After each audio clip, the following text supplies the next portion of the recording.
Hotep, hey, this is Michael Imhotep, founder of the African History Network, host of the African History Network show. I'm a talk show host, researcher, lecturer, writer, and historian. I am here with one of my friends and one of our Grandmaster Scholar warriors, Tony Browder, historian and archaeologist. How you doing today, Tony? I'm wonderful, man. It's good to be able to connect with you again. Absolutely, man. I know yes, it's been a minute. We've talked through Facebook, man, and been trying to catch up with you in and out of the country, things like that. But Tony was one of my first interviews that I did in 2010 when I launched the African History Network show. And we're celebrating our 13th year anniversary, first launched March 10th, 2010, the African History Network show. And many people know Tony is the author of one of my favorite books, and we use it in my online history classes. I teach Nile Valley Contributions to Civilization. If you don't have this book, you have to get this book, okay? Nile Valley Contributions to Civilization by Tony Browder. So we want to have this conversation. I was talking to Tony yesterday, Friday, and today. We want to have this conversation dealing with why Nile Valley civilization history matters. And we're going to talk about some African queens, and also with Queen Cleopatra, we're going to put this in a historical context as well. All right. So, Tony, let people know just briefly some of your historical background and some of your research. Well, I am formally trained as an artist, a graphic designer. My interest in history was piqued on February the 21st, 1977. That was probably before some of your listeners were born. That was when I met Ivan Van Sertima. Dr. Ivan Van Sertima was speaking at Georgetown Law School. He had just previously published They Came Before Columbus, the African Presence in America. And it was during that lecture that Van Sertima documented the pre-Columbian presence of Africans from the Nile Valley who had built ships, navigated the Nile River, Mediterranean Sea, and made numerous journeys to the Americas, principally in Mexico, where they brought their cargo of knowledge, astronomy, architecture, engineering, and agriculture, and influenced, helped to jumpstart civilization in the Americas, and that they were known to these ancient people as the Olmecs. And there were at least 20 large heads of these stone-carved heads of these Africans that were placed on ceremonial temples and mounds throughout Mexico. And what really blew my mind was when Van Sertima said that these Africans who had come to Mexico from the Nile Valley were from Egypt, and they were black. They were from Kush, and they were black. And this was the first time in my life I had ever heard anyone say this, because everything that I had read, everything that I had seen in television, everything that I had learned in every school that I had attended, even though they were predominantly black schools, taught just the reverse. So my mind was blown upon hearing Dr. Van Sertima's lecture, and that prompted me to begin to revisit everything that I had learned. And then I discovered what I referred to as forbidden knowledge. Information, historical information, which has been intentionally withheld from certain populations in order to influence how they see themselves, how they see the world, and how they interact with others. So it was my interest in learning this forbidden history that prompted my travels to Egypt, that prompted my my writing, my interest in studying this information. And another major turning point in my life was in September of 1984, when Ivan Van Sertima, along with Charles French and Asa Hilliard, sponsored the Nile Valley Conference at Morehouse College. And that 4-day event cemented to me the power of knowledge. And the interesting thing about this gathering was that it featured not just African scholars and African American scholars, but European scholars who also understood that the historical knowledge of the past had been fragmented and had been erroneously presented as historical truths. So beginning to become aware of the fact that whoever controls your knowledge of the past controls your conception of yourself in the present has really framed everything that I've done. So the work that I've done, the writings that I've done, the study tours that I've done are all designed to introduce people to historical information that it may not have been a part of their formal educational process, but information that is critical to their ability to determine who they are and how they can move into the world and through the world and better interact with others.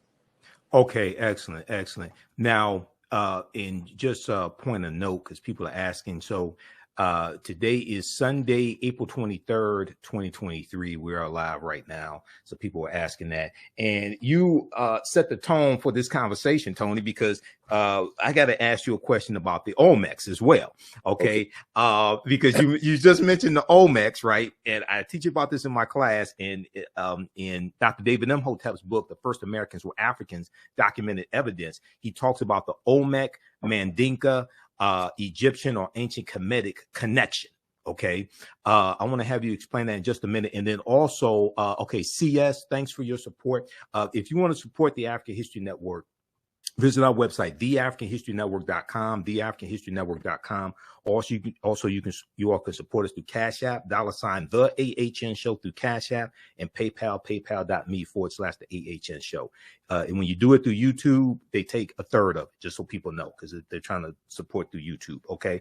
Also, give your website, Tony, and let people know how they can support your work. And then I'm going to have you answer that question about the Olmecs. Sure. Well, our website for IKG is www.ikg-info.com, ikg-info.com. That organization turned 41 years old this past February. So we've been doing this for a minute. Yes. And it's a process that is near and dear to my heart, because it's all about raising awareness and, as a consequence, raising consciousness. So with regards to the Olmec, I was blessed, brother, to have traveled to Mexico twice with Van Sertima, and to see these Olmec heads. And one of the most important parts of our two journeys together was that Van Sertima took the group to the home of Alexander von Wutenow. Yes. Von Wutenow was a former German diplomat who left the German diplomatic corps as Hitler rose in power and demanded that every diplomat swear their allegiance to the Nazi party. So he resigned rather than do that and settled in Mexico City and became a historian of note. Von Wutenow had the largest collection of Olmec figurines, terracotta Olmec figurines in the world. And he literally took us through his house, took us through his museum, and showed us these pieces and explained who the Olmecs were. Now, what's significant, to put this in historical context, that we've got these heads, and Van Sertima was not the first scholar to write about the pre-Columbian African presence in America.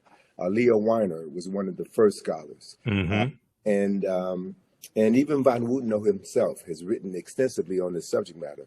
So he's showing us that the selection of the very clay that was used to depict these Olmecs was a dark brown clay, and they had access to various colors clay. So he very skillfully and intelligently showed us the difference between the Olmec people and the Toltec people or the Mayan people based on the type of clay that was used to represent these people. So color was an important aspect of his presentation.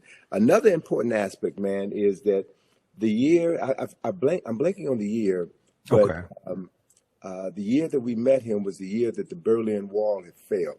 Okay. So Von Wutenow now had an opportunity to go back to Germany because his family were very wealthy and landowners. And so he had a prescribed period of time to go back to Germany and reclaim the land of his forefathers that was appropriated during the Nazi regime. So when we came back to Mexico the following year, we met with Von Wutenow again, and he told us some phenomenal stories about his trip back home to Germany, where he had not been for over 40 years. And his colleagues, some of his colleagues who were Egyptologists, and shared with us that they had evidence of additional Kushite kings, specifically of the 25th dynasty, who are not a part of the historical record, right? So to be able to be in the presence of people who have access to firsthand documentation and can see beyond the veil and add more depth and clarity to a history that has been marginalized was significant to me, was critically important to me. And to be able to travel with Van Sertima, a highly respected scholar, who was instrumental in transforming the lives of hundreds of thousands of people throughout the United States and around the world, was also critically important to me. But one other factor that hurt me to my heart was to learn that Van Sertima was denied tenure at Rutgers University because he had written They Came Before Columbus, the African Presence in America. Matter of fact, Van Sertima told me that writing that book was the end of his academic career. And what that says, Wow. what it speaks to, is that there are organizations, institutions, and very powerful people at play who want to make sure that certain information never becomes a part of school curricula. Certain information is intentionally withheld because it will affect the consciousness of tens of thousands and maybe even millions of people around the world. So this is no joke. This is no game. This is something that I take very seriously. Yes, and you do. One of the things that Van Sertima taught me that I hold on to is that one should never say anything in public that you can't validate with at least 4 sources. So it's not about just popping off. Yes. Just because The mouth poppers. The mouth poppers. No, it's about being serious, and it's about understanding that this is not a sprint. This is a marathon. And that we have to be able to transform the consciousness of tens of millions of people who have been denied the right to read, to write, to reason, and to articulate what they know. Right. So it's about participating in an ancestral tradition that we are bound to be heartfully engaged in for the benefit of all the people who never had the opportunity to do what we're doing right now. So I take this very seriously, and I don't believe in getting caught in the fray. I'm looking at the long game. This is a marathon, not a sprint. And it's about shaping the world that our children's children are going to inhabit. I also want to share with you, if you don't mind, man. Go ahead. We talked briefly about this concept of agnotology. Yes. Agnotology. And there's a book by that name that was published several years ago. And the definition of agnotology will sound familiar to some of your listeners who are familiar with what you do. Okay. Agnotology is described as the study of culturally induced ignorance or doubt, particularly the publication or dissemination via the media of inaccurate or misleading scientific data and the creation of institutions to promote disinformation. All right. Okay. So it's spelled agnotology. agnotology. Right. Agnotology. All right. Right. And I'm looking at this Stanford University Press. I'm going to show this on the screen here. Just a second. Go ahead. Okay. And so for those of us who have been studying this form of brainwashing, if you will, or propaganda, if you will, we should be aware of the book that was written by Dr. Carter G. Woodson in 1933 called The Miseducation of the Negro. Right. So agnotology is another word for miseducation. It is the intentional marketing of ignorance in order to move people in a specific direction. And so the media, based on my experience and my background in the media, marketing, advertising, and design, I know very clearly that the media, i.e. social media, is the most powerful form of mental manipulation ever created in the history of the world. And so we have heard about, Russians planting disinformation on social media in order to stir up animus in the United States during previous presidential elections. Correct. So folk who understand the power of misinformation and the power of being an unseen hand in the internet, in cyberspace. You don't know where these messages are coming from. People have a tendency to be, a large segment of the population is addicted to this information. They're addicted to information that excites them and moves them to emote as opposed to moving them to think and process what they're doing. And so it's so critically important at this particular point in time in history, Michael, that we understand how we're being manipulated by information, and how critical it is that as we move through the next presidential election cycle, right, and what happens after that, how we will continue to be manipulated. Emotional buttons will be pushed. And as they're pushed, people will think less. They'll talk more and think less and engage in activities that will be detrimental to the well-being of society as a whole. So it's important to choose our arguments carefully and to have your talking points down pat and to know that those talking points are grounded in history, Yes. not mythology, not anger, not racism, but documented facts that can be substantiated. So when two people have a discussion, you bring your facts. And anyone who is a serious student of history knows that nobody knows everything. Correct. That as more information is being uncovered, it changes our perception of what we thought we knew. So it's very difficult to win an argument when you're talking with a fool.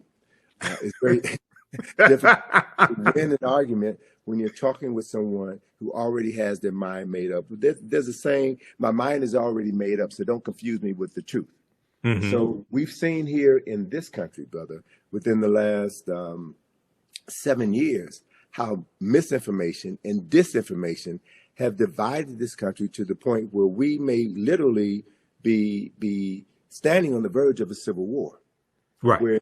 Where any sense of normalcy and respect between two parties with opposing views has gone out the window. So to watch what's happening right now in Congress is an indicator of what's happening all over the world. It's not just here in the United States, it's happening all over the world. So it's like we're in a fight for the soul, not just of America, as certain politicians say. We're fighting for the soul of our consciousness. We're fighting for the soul of Africa.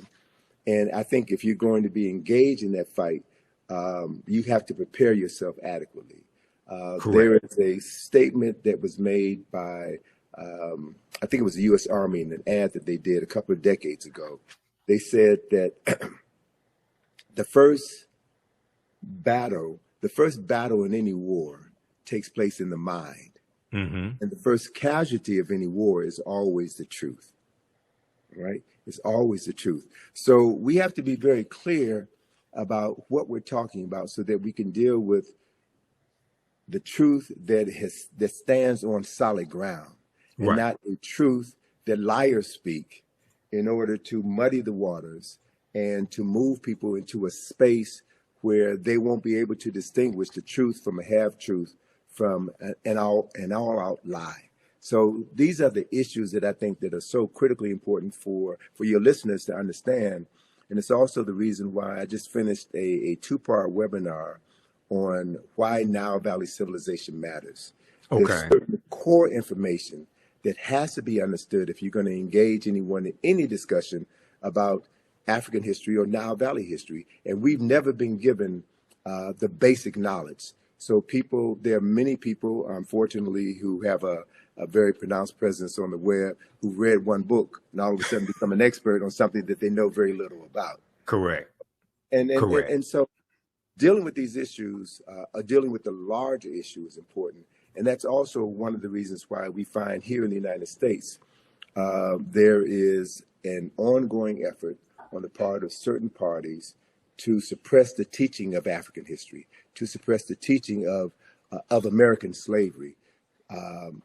So, what's happening in Florida or Virginia or Texas is nothing but an effort on the part of a certain population to control the historical narrative and to perpetuate a point of view which disassociates them from decades of violence and murder and crimes against humanity. So I understand that. I understand why they're doing what they're doing because of what they have to protect. So my response to that is not to get angry for our former oppressors for saying that they're not going to continue to miseducate us. We have a responsibility and an obligation to educate ourselves. And that's what the Black consciousness movement was about in the 1960s, which led to the Black studies movement, which has opened the door for us to have this level of conversation today. And there has always been pushback. There's always been pushback. And so we have to learn from the lessons of the past, learn how our scholars, our heroes and our sheroes were able to work around these obstacles that were placed in their path in order for them to continue to get the message out and raise multiple generations of people who now have a clearer understanding of what history is and why history is so critically important. Absolutely. And, you talked about dealing with facts. And I have a saying, those that have been following me on the African History Network show, if we disagree, let's disagree based upon the facts and the evidence, not the fact that you don't want to deal with the evidence. Okay. Mm-hmm. Number one. Number two, you talk about marketing. So many people know my degree is in business administration with a major in marketing from Wayne State University. The foundation of marketing is psychology. So this is why a lot of this information I understand better than many people because of my training and having a background in sales and marketing, et cetera. You mentioned the Olmecs a few minutes ago. I want to hit on this and have you expound on it and then talk some more about Nile Valley civilization and why this history is so important.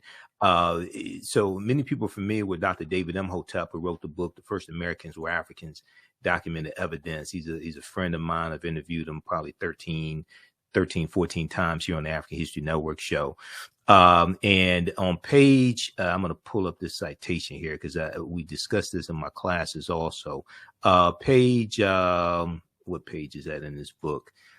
He deals with the Olmec. He talks about the Olmec connection and what you just hit on. I want you to expound on this because when we start talking about the African presence dealing with the Olmecs, we get a lot of pushback or people saying, "Oh, you're lying," things of this nature. Okay, so he deals with let's pull this up here.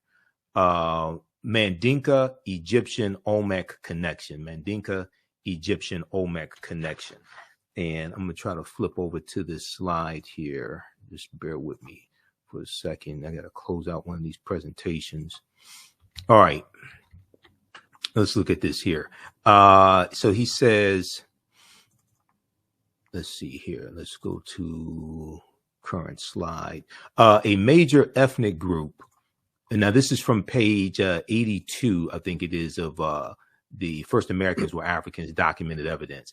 A major ethnic group among the ancient Egyptians were the Manding people, a Niger-Congo homeland in the general vicinity of the Upper Nile Valley is probably as good a hypothesis as any for the origin of the Manding. And let me try to reconnect here. I want to show this slide. Okay, so we'll do this and let's go here. All right, resume slideshow. That's what we need. The proto-Manding migration. The proto-Manding migration had to have taken place during the African Aqualithic period. That was a wet period in Africa that lasted thousands of years at a time when the Sahara was fertile and had river systems and great lakes. All right. Now I'm going to try to. OK, so go ahead and talk about there's some more here I'll get to, but go ahead and talk about the Olmec connection, because when we talk about the Olmecs, you have people who say, oh, no, the Olmecs they had nothing to do with Africa or anything like that. Who were the Olmecs and what's the connection between the Olmecs and ancient Kemet? Sure.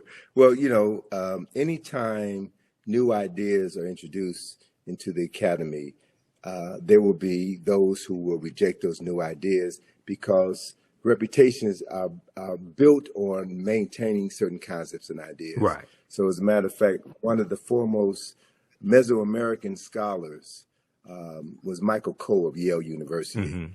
And he railed against Ivan Van Sertima and his publication, They Came Before Columbus, and the Olmecs, the fact that the Olmecs were African. It was Michael Coe who said, and there you go. I was going to ask you if you had any images of an Olmec head. This is perfect. Yeah. It was Michael Coe who stated, and this is someone with a PhD in Mesoamerican history who taught at Yale University. Michael Coe said that the reason why these Olmec statues had broad noses and thick lips is because the people who carved those statues didn't have the tools to make thin noses. I've heard that. All right. So that quote came from Michael Coe. Okay. Spell his last name, please. Spell his last name. C-O-E. C-O-E. Michael Coe. Okay. Yes. And Van Sertima, in describing this particular Olmec head, and this is at Villahermosa. I think it's at Villahermosa. No. Oh, God, it'll come back to me. Okay. But this particular museum is an incredible museum, man. They have one of the largest collection of Olmec heads, and the Mexican architect who designed this museum, I think it is Villahermosa. The Mexican architect who designed this museum also designed the Nubia Museum in Aswan. Okay. Right? And so Van Sertima had pointed out that the helmet, the leather helmet that is worn by this Olmec personality and several other Olmecs is practically identical to the leather helmets worn by Nubian warriors. Mm-hmm. Right? So he's drawn a number of interesting parallels between these cultures. He's got maps in his book that shows the migratory pattern of the Olmecs from the west coast of Africa, who were able to catch currents that brought them over to the Americas. And one of the other points that Van Sertima brought out in many of his lectures that people want to dismiss or not discuss at all is the fact that these Africans who made multiple journeys, also brought back to the Nile Valley certain products. And one of the products that they brought back was cocoa leaves. The coca leaves, the plants from the plant that is used to make cocaine. Right. And very few people talk about the fact that when a examination of the mummy of Ramesses II, one of the most significant kings in Nile Valley history, when a examination was done on the contents of his stomach, they found coca leaves in his stomach, right? And they only existed at that time. They only existed in the so-called New World. So there's so many connections that have been, so much information about these migrations that have been suppressed in academia. So the other thing is there is a marvelous book that Charles Finch turned me on to, written by a Senegalese scholar by the name of Abubakar Lam. That book is entitled Paths from the Nile. And this book documents multiple migrations from the Nile River Valley into the Niger River Valley. So David Imhotep had talked about before the desertification of the Sahara, this region of northern Africa was grassland, and you had multiple river systems that ran from east to west.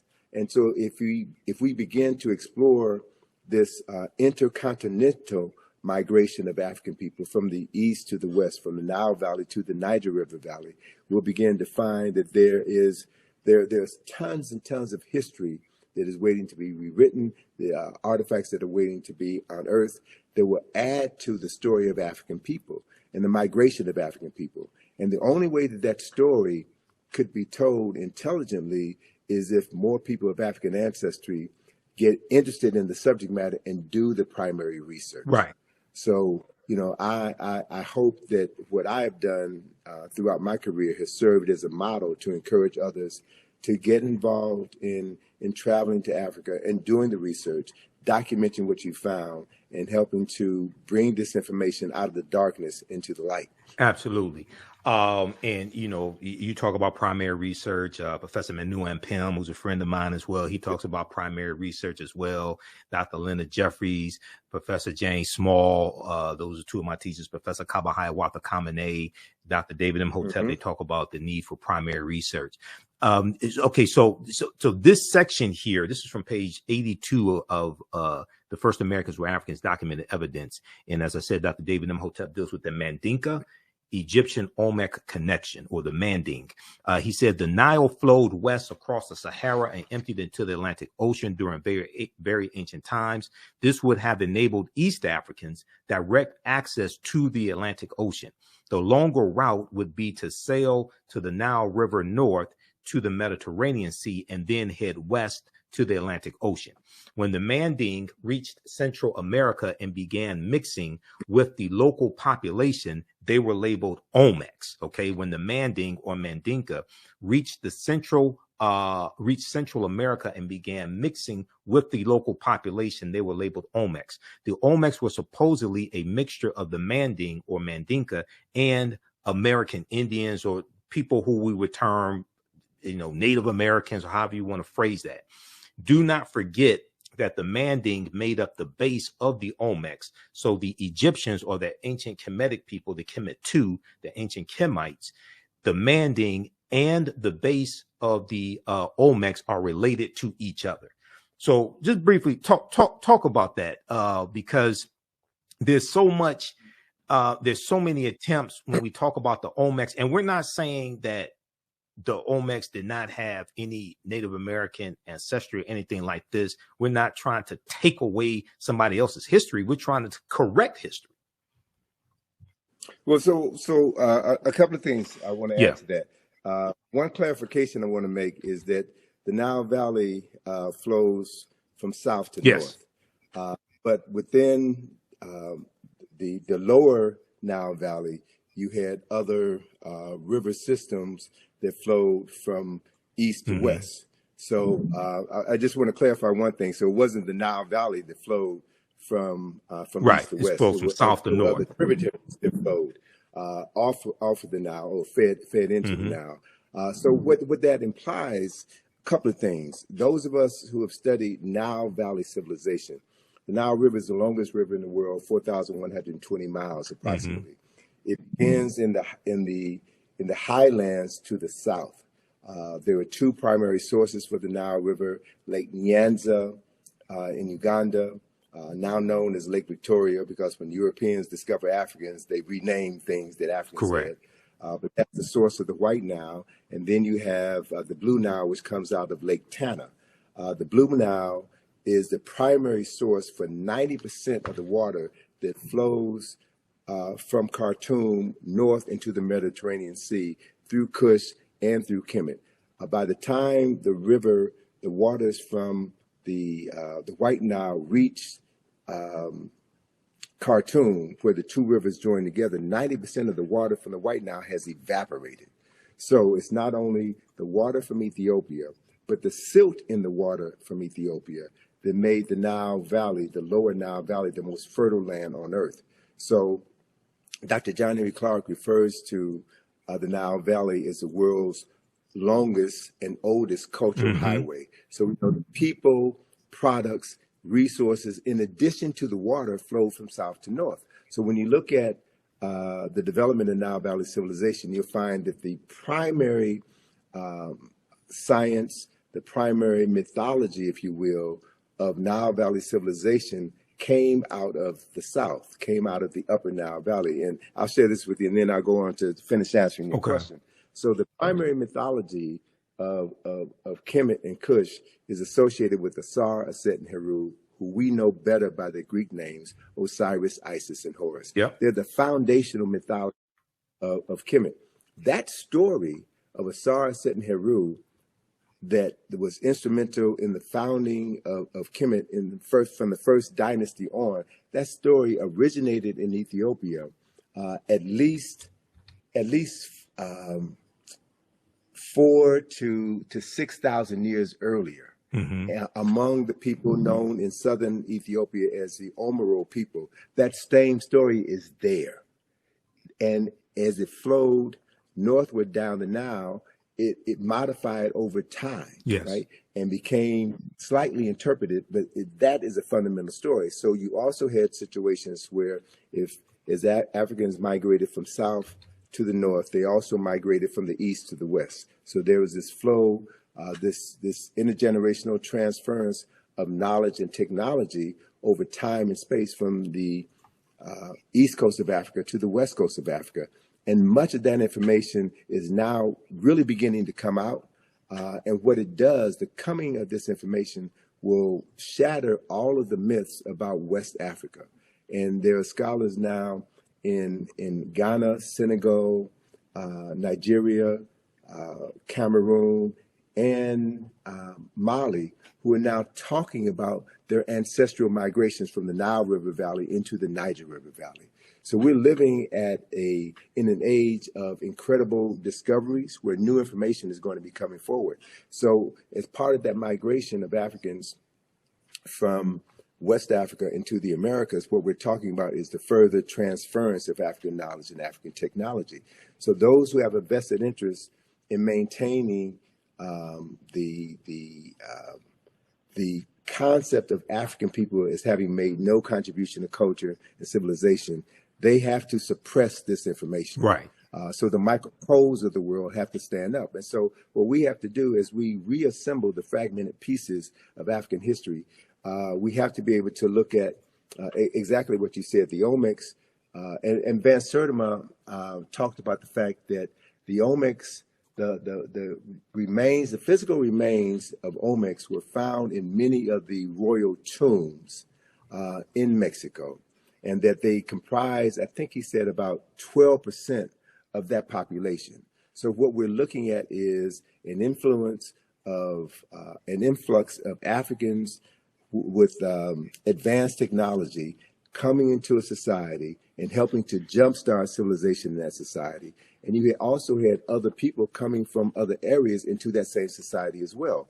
So as Van Wooteno and others have pointed out, there are other people from other parts of the world who made contributions to the culture that was established by the Olmecs. So as we now look back on approximately over 2,000 years of world history, we're trying to sift through all of this to get to the real story, right? And so the main point is we don't have to say that Africans invented everything in America, that Africans were the indigenous population in America. We don't have all of the evidence at this point in time to stand firmly on the truth to say that, but we can say beyond a shadow of a doubt, based on the archaeological and historical information that we already have at our fingertips, that Africans from the Nile Valley played a pivotal role in helping to jumpstart culture and civilization in the Americas 2,500 years before Christopher Columbus was born. That's a fact. Mm-hmm. And so again, I'm not about just talking smack just to be talking smack. We talk facts. We talk facts based on the documented evidence that we have, and we also understand that not everybody is willing to accept the truth. Right. And so we teach the truth. We teach what we know to those who are ready to receive it. And we have to assume responsibility for doing that and not leave it to our former oppressor to teach our children, our most precious resource, teach our children information that will transform their consciousness. And with that transformation of consciousness, with them seeing themselves as people with a long documented history, as people with lives that matter, they will do what every culturally conscious person does, and that is tap into their ancestral memory. Right. See, that's really what all of this is about, because when we look at the greater arc of human history, we have to acknowledge a fundamental fact that no people on this planet have been as marginalized as people of African ancestry have been on the continent and in the Americas. And part of that marginalization is about the usurpation of the historical memory of those people. And after the end of this process of enslavement, you still have to continue the enslavement of the mind, right? Correct. So whoever controls a person's thinking controls everything that they're able to do in their lifetime and everything that they're able to pass on to the lifetimes that will come after them. So it's a battle for the mind. It's always been a battle for the mind. And so knowing your history, going to sources, and being courageous enough to say, I don't know it all, but I'm learning. As Neely Fuller says, I'm still learning. And as we learn, we get more information, and that information buttresses what we already know, or it provides a new kernel of truth that allows us to explore another field of study that expands what we thought we knew. Right. So this is the journey, and this to me is what this process is all about, man. And it's exciting. Yes. It's exciting to be engaged in this process. And it's also important to know that the closer you get to the truth, the more your enemies will try to suppress you. Yes.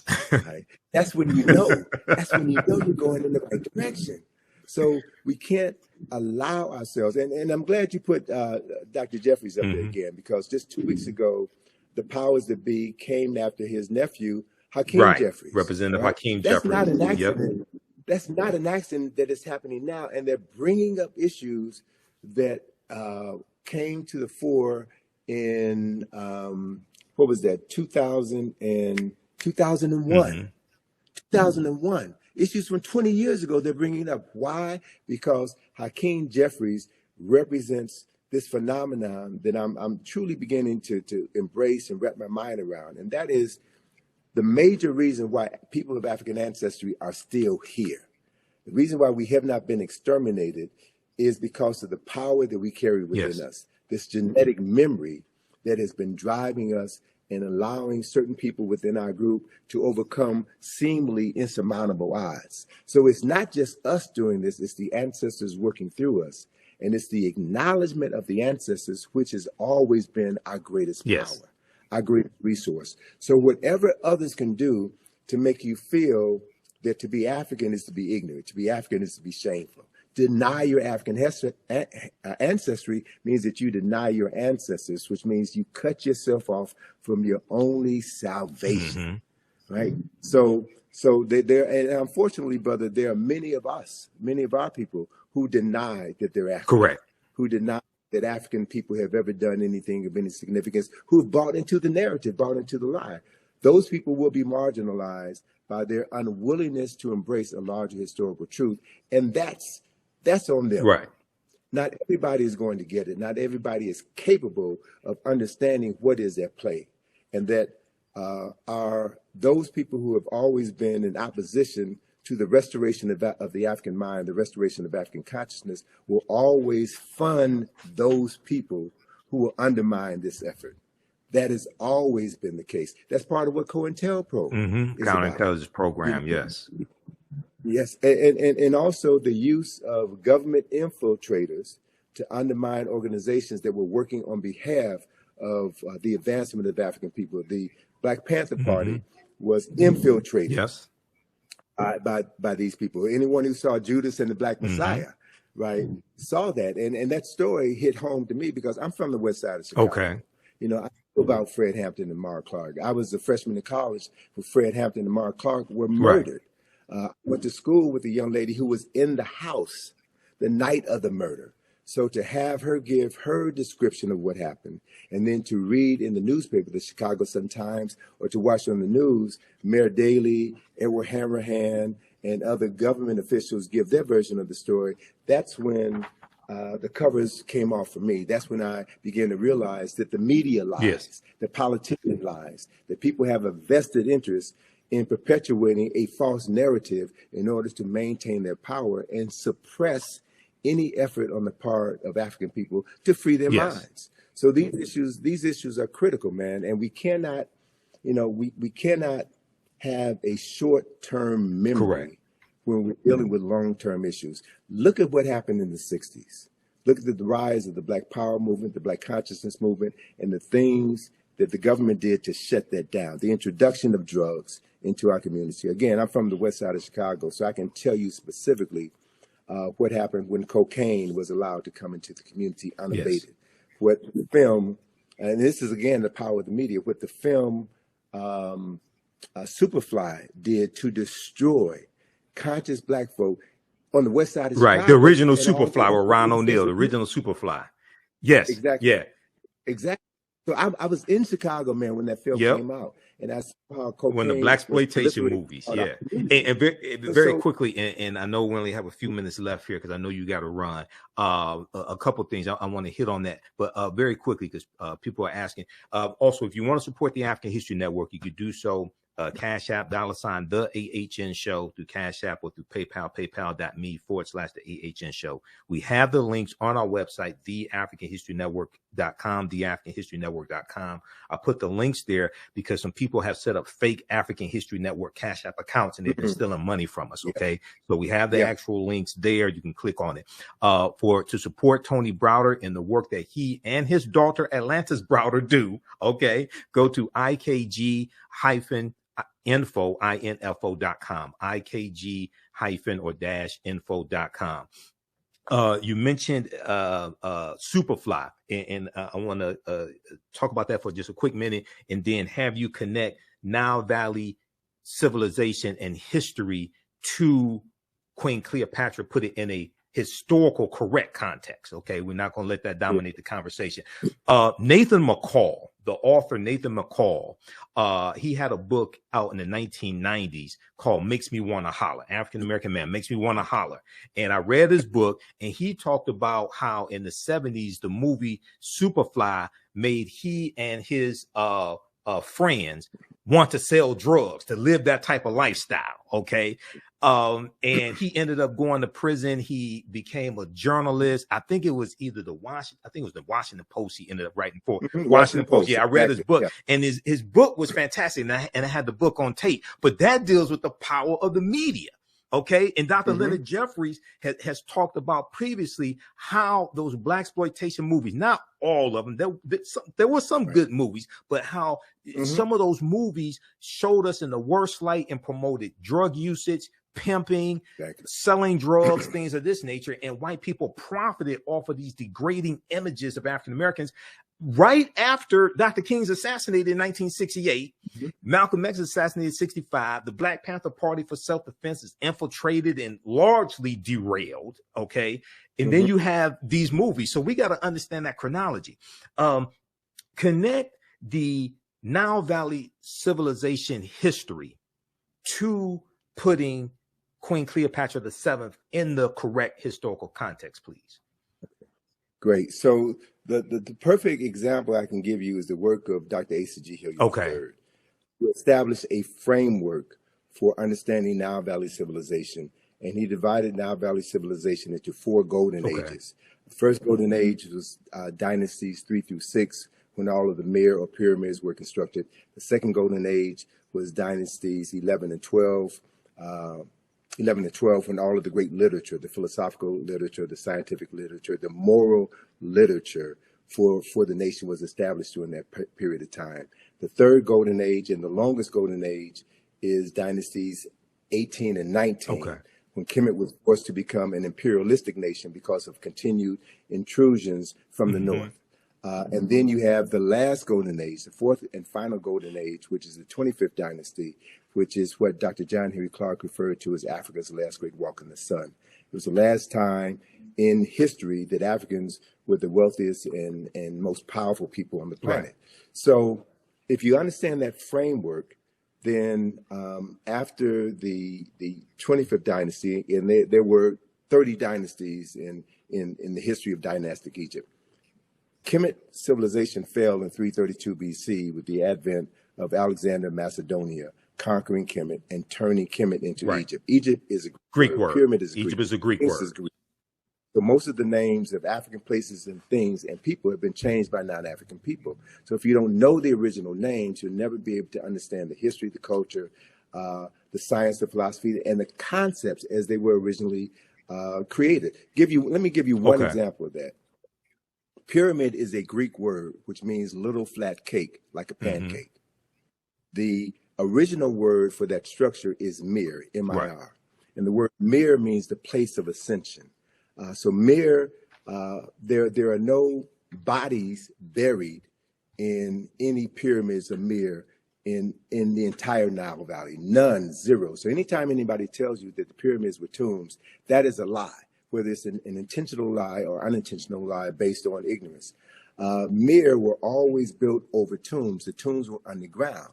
So the word mir means the place of ascension, the place of ascension. And the purpose of a mir was to facilitate the ascension of the soul buried underneath it into heaven, where that soul would be reborn. And they were very specific about where in heaven a soul would go to be reborn. So the first text which documented this journey of the soul into the afterlife was carved in the burial chamber of a tomb known as the Pyramid of Unas, right?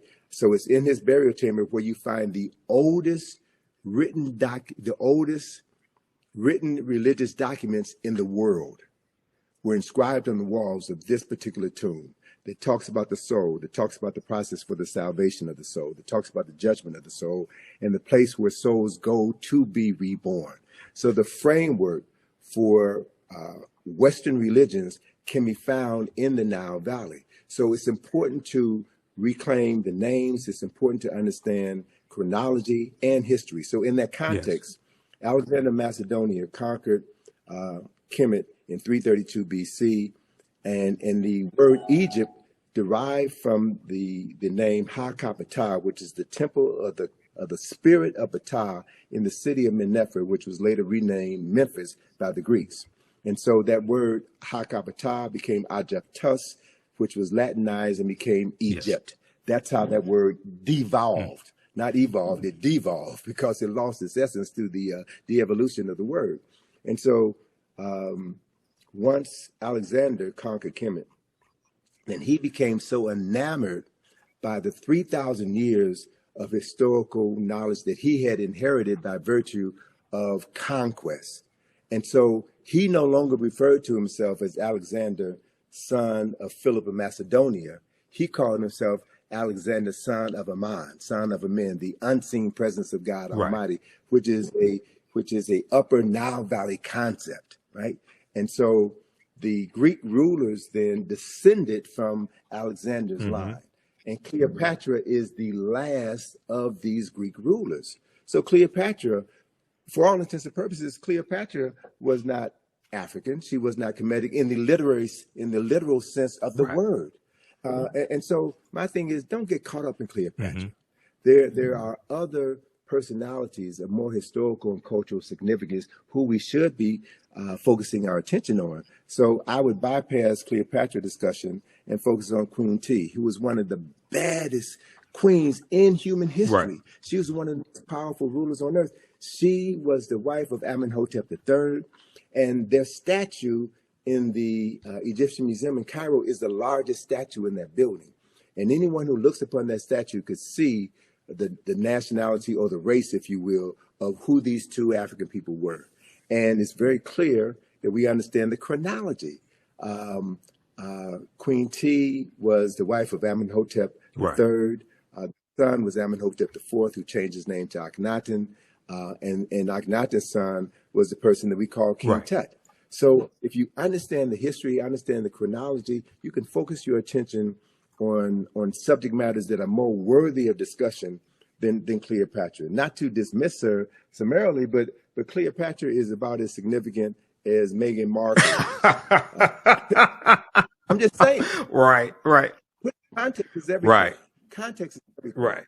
So look at, and there, thank you for that image of Queen T. Now, that's a very small image of Queen T. And what I would also suggest those of your listeners who live in New York, go to the Metropolitan Museum, the Met Museum, and you'll see an image of Queen T in the Met Museum. But that image of Queen T has half of her face destroyed. And there was an article that was written in the 1970s that was an attack against African-centered scholars. And Asa Hilliard brought this knowledge to our attention. The people from the New York Times had interviewed him as part of this same debate that folk are having right now about Cleopatra and African history.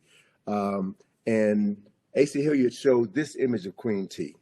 And this image of Queen T, I love it so much because it reminds me so much of my dear friend, Dr. Francis Cress Wellison, with the afro, the stern look, and a woman who was clearly in control of herself and her destiny. So Asa referenced that face of Queen T in the Metropolitan Museum with half the face knocked off. So they had an opportunity, the New York Times had an opportunity to tell the truth, but they chose not to. And so these are the games that we're playing with. And we have to, be very careful about who we get our information from. We should read everything, but read everything with a critical eye so that you can discern when someone is being deceptive. You can discern when you're being immersed into aspects of the truth so that you can ground yourself on the truth and not be led astray by arguments or false narratives that are designed to neutralize your strength, your power, and to waste time. No, we really don't have any time to waste. Yeah, absolutely. And speaking of time, I know you have to run, so I want you to let people know about. You told me Egypt on the Potomac tour is going to start back up. Give people the website, and then family watching. As soon as we finish with Tony, I'll let you know about my online history classes I teach on Saturdays and Sundays, because we have a class today at 3 p.m. Eastern Standard Time. Go ahead, Tony. So through our company, IKG, we have been presenting this information for over 40 years. We've done numerous publications. We have numerous activities. One of our most significant activities is our Egypt on the Potomac field trip, which is something that I created in 1986. So Egypt on the Potomac is designed to show people the Egyptian presence, the Kemetic presence in Washington, D.C. Right. And I've done research. We've been doing this for well over 30 years, and no one has ever challenged me based on the information that we put forward to show that America's founding fathers chose examples from the Nile Valley, from Kush and Kemet, in order to establish the foundation for what has become the capital of the wealthiest, most powerful nation in human history. So that activity has been curtailed for the past 3 years because of COVID.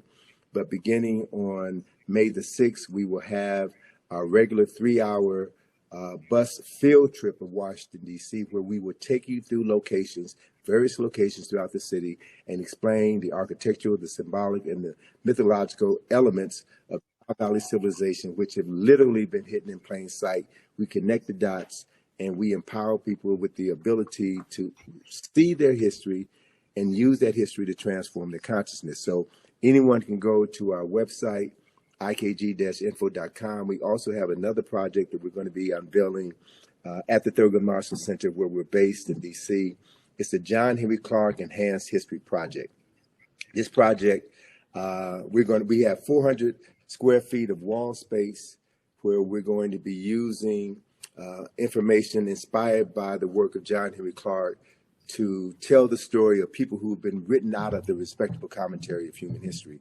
And this project is my response to certain historical shortcomings in the National Museum of African American History and Culture, which is a phenomenal structure. The only issue that I have with it is that it begins our history in the basement, and it begins our history with slavery. Right.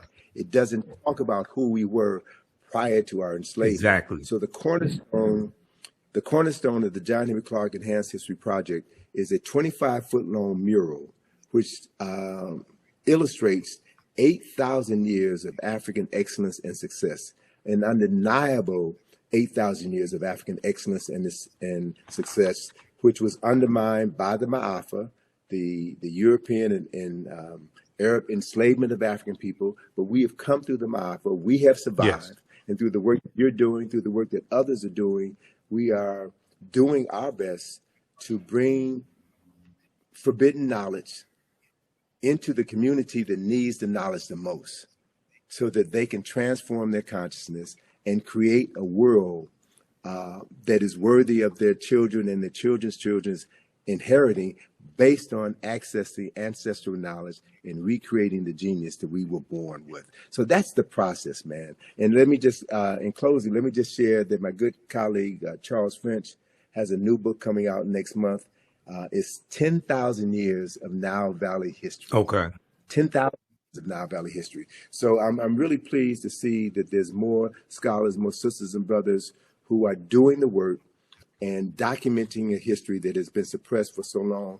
And all we have to do is read and study and create spaces within our home. Every home should have a library. Correct. Right? The parents in those homes should spend time reading with your children and having intelligent discussions about how to articulate that history.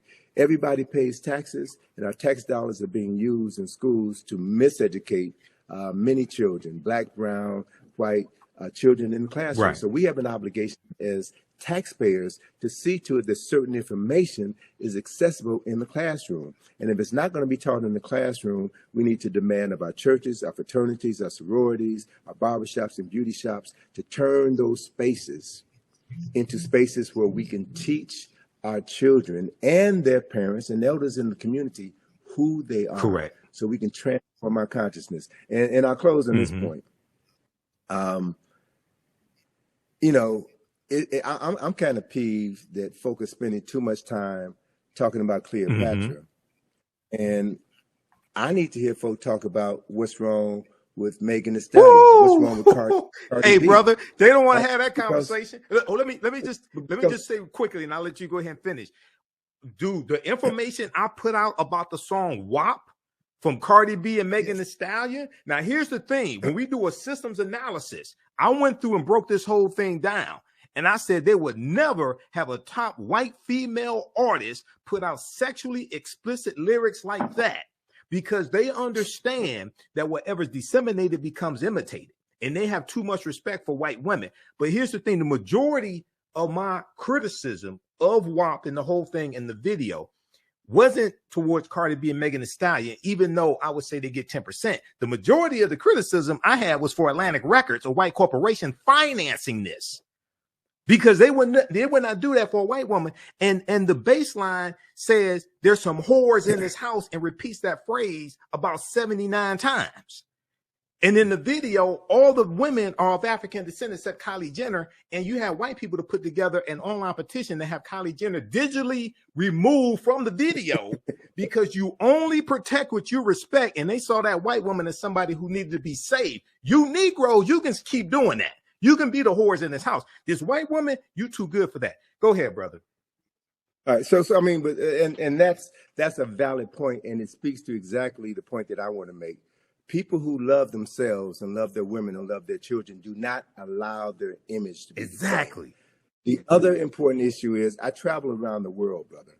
And once you get outside of America, you see a whole different world. And what embarrasses me is to see these videos on television stations in Africa, in Europe, in South America.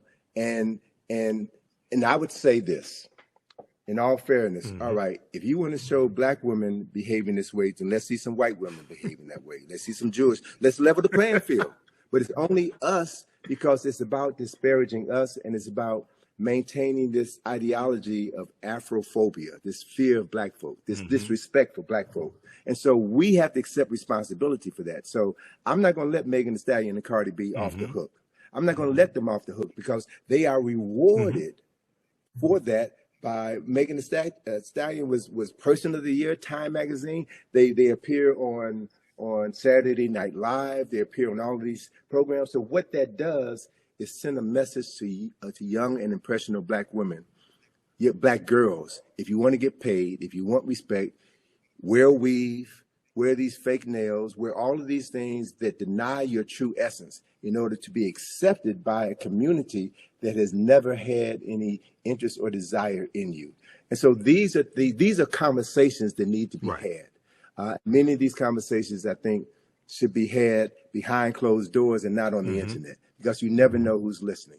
We need to have private conversations, and we need to talk about how we can advance the culture and present favorable images of us, because the media, as I stated at the beginning of this conversation, the media is the most powerful form of mental manipulation ever created. And we're getting paid. We're getting paid. So, I always encourage people to take responsibility for yourself, to think before you speak, and to think about the long-term implications of everything you do. So emotion is all right, but emotion needs to be balanced with intelligence. It needs to be balanced with the ability to articulate what you think and to associate with people who are doing the same thing. The reality is, what I've learned over my 71 years of life here on planet Earth is that this information is not for everybody. You're not going to get everybody. It ain't about everybody.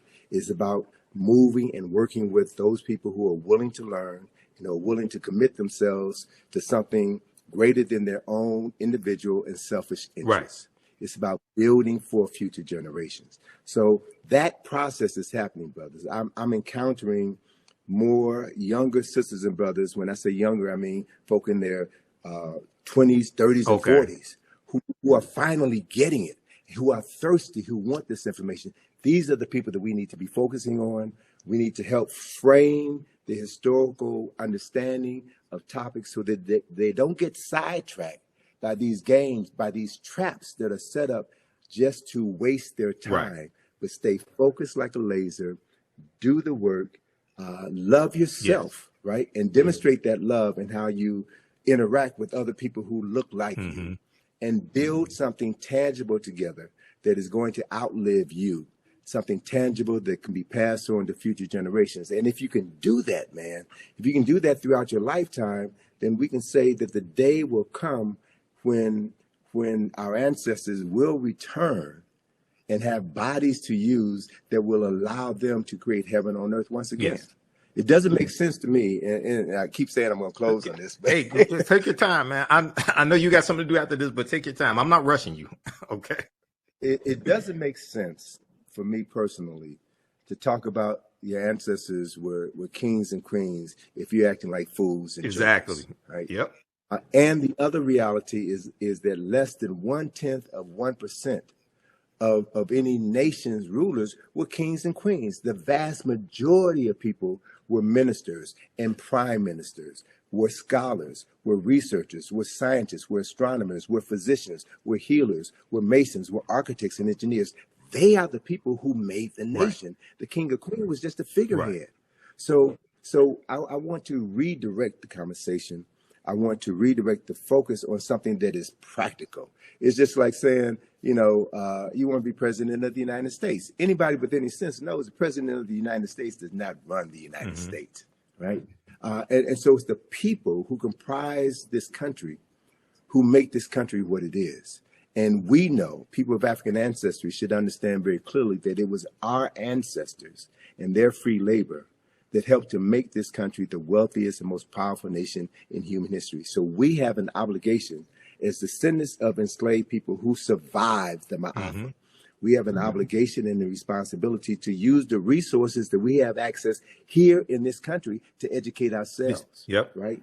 Because what we know shapes the consciousness of African people all around the world. We talked earlier about the Black consciousness movement in the 1960s. And the powers that be saw how the Black Power movement influenced Steve Biko in South Africa. Right.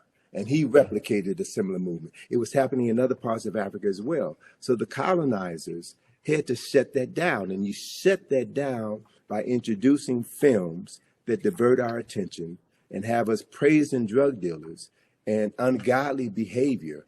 And that then becomes the framework with which we see our future. So if we use this technology properly, we have the opportunity to access millions of minds in a matter of minutes and introduce a new narrative. That's what this opposition is all about. Yes. Shutting down the conversation, shutting down the power. So don't give your power away.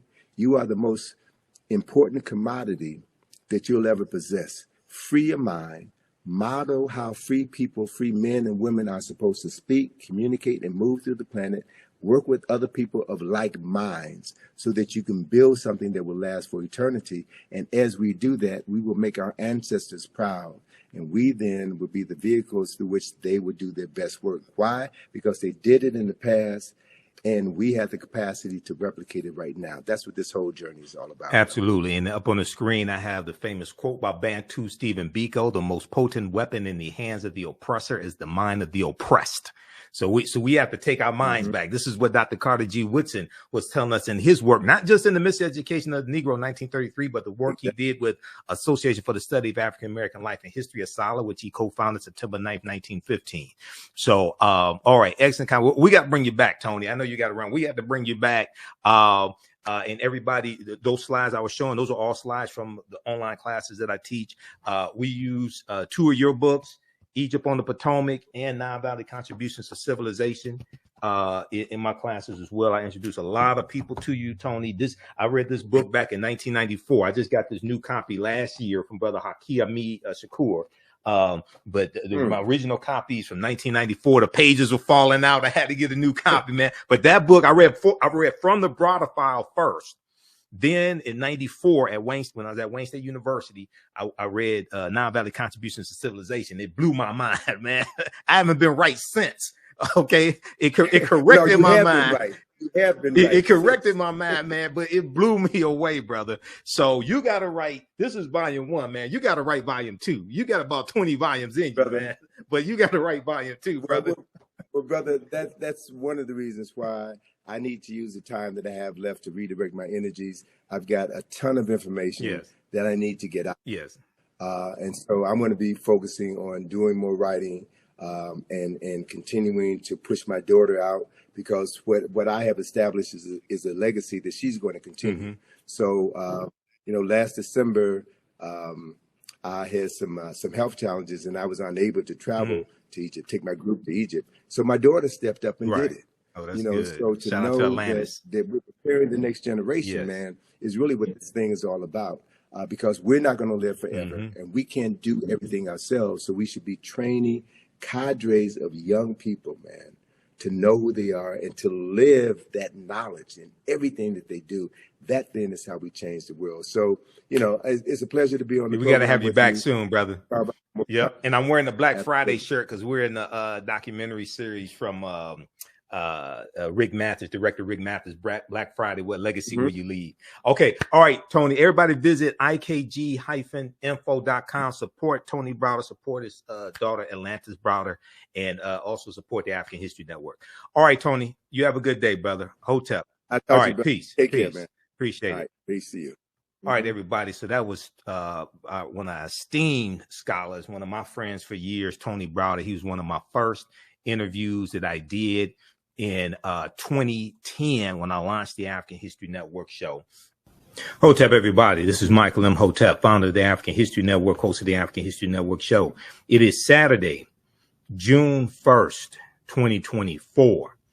And we are live, and I wanted to come on for a few minutes and invite you to join me at our online school for our multi-week online history course that I teach called Ancient Kemet, the Moors, and the Ma'afa, Understanding the Transatlantic Slave Trade, what they didn't teach you in school.